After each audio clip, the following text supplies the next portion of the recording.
Guys, good afternoon. Tayo ay maglilinis sa kwarto. Guys, marami tayong lilinisin. Nalaban ko na ang bedsheet. Kasi walang ano dito guys. Kaya isang buwan, nilaban yung bedsheet. Kahit walang gumagamit dito guys.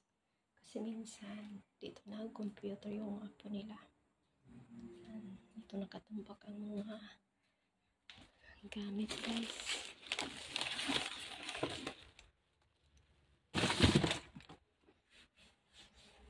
Linisan pa rin natin guys. Kahit walang gumagamit. Kasi hindi natin minsan may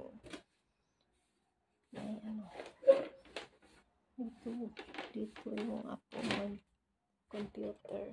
Kasi may computer. Kaya kailangan lagi siya palagi.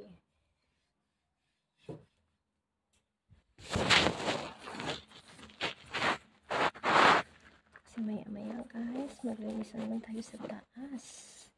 Pagkatapos nito sa taas na maglilinis guys.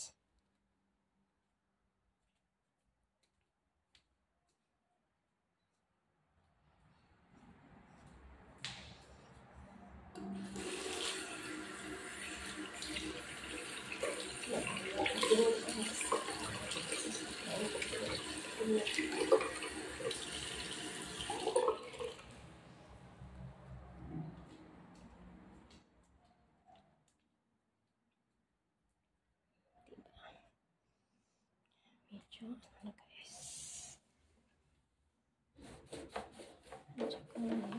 Bawal tayo mag-rearrange sa gamit dito. So, thank you for watching. Bye-bye. Have a blessed Tuesday to all.